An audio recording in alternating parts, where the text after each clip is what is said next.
But I want to now turn to the present day. You mentioned, of course, Ascend, which is a foundation designed to provide educational scholarships for immigrant kids of all backgrounds and all statuses. You also work with a couple other organizations that are directly fighting to, again, address some of the dimensions of the experience you had yourself as a child. What are some of those? So I'm really fortunate to be on the board of two amazing organizations, one of which is the National Immigration Law Center.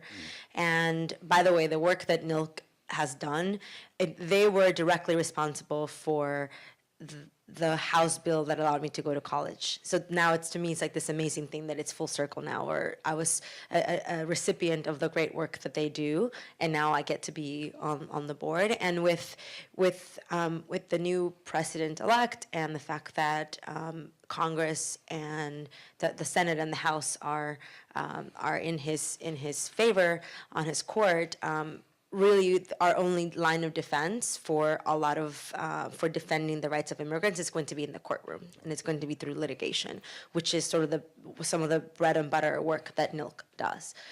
So I've been really incredibly fortunate to be part of that board. And then I'm also on the board of College Spring, which is not directly related to immigration actually at all. It's an organization that provides SAT college testing prep. I gotta get that better. I say that better next time.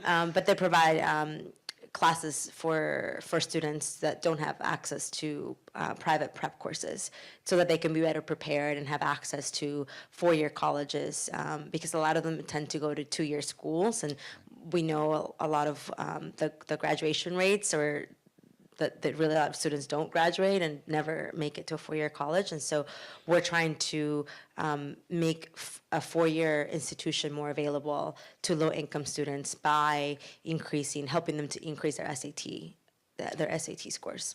So help them get in, help them be able to pay for it, and defend their rights so that they even have access to begin with. The other thing you're doing, which we talked a little bit about, because you've written this incredible volume of your story, the first, I imagine, of multiple volumes of your story. You've actually been developing that for television, and you mentioned at the very beginning of our conversation that one of the things that made you feel like you were not connected to America was that in watching American television, you didn't see anybody like yourself. You didn't see your story, or even anybody reflecting your face on the screen. So tell us a little more about that, the development of what you have here about your story for the box that comes into millions of homes around America. What's the process been, and who are you working with?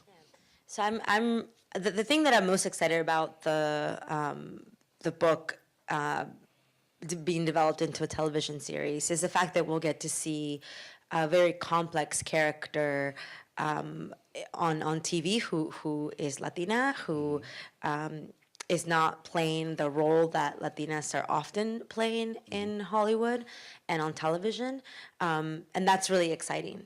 And the fact that then she's also undocumented, and she's trying to climb her way through on Wall Street and trying to live in that world, I think it's going to be a really exciting TV show. I've been really fortunate to partner with America Ferrera to produce the show, and we're currently working on the pilot. I've been told by many people that it's a miracle if you actually make it on TV. So we still have a long process ahead of us, but this is the first step, and it's been really exciting, and I can't wait to see if it does happen, and for audiences to be exposed to something that they might never be exposed to otherwise, right? Because these conversations we're having oftentimes tend to be with people that already agree with us in some way, and so to be able to bring this story into the homes of people who just want to watch a good TV show, and by doing so will learn about these issues is so exciting to me. Obviously, from the vantage point of sitting in the dark a few dozen feet away from my son and the other cast members of Fresh Off the Boat, it's kind of having been almost like a guest at the feast, right, of a transformation of part of Hollywood, the one that actually comes into people's, millions of people's living rooms again on a weekly basis.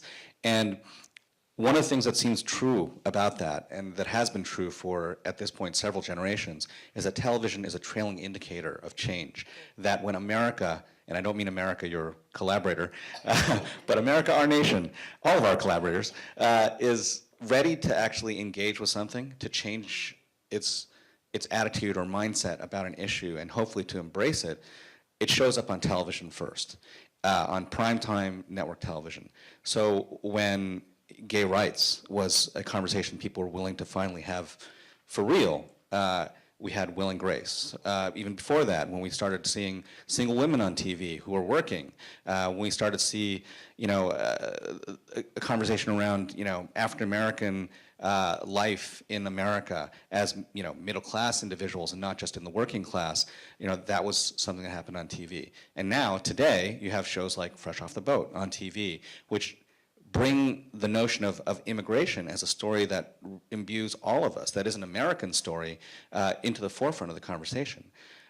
What's interesting to me is we do talk about, kind of an echo chamber that exists, especially maybe in social media, hello internet, and maybe even in rooms like this sometimes, where the people who come out on a Saturday morning to be a part of this conversation are people who already kind of believe in that conversation.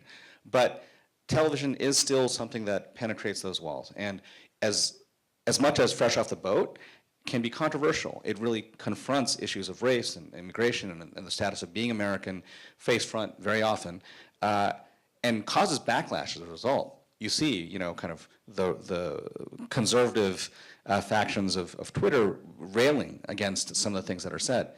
They're saying it because they've seen it. I mean, they're like, I'm going to stop watching this show now because it really offended me. I was like, well, glad you were watching then. Yeah. And the next time it happens, like, well, I'm still watching, but I'm not going to watch it anymore this time. Right, exactly. It's a big change. Yeah.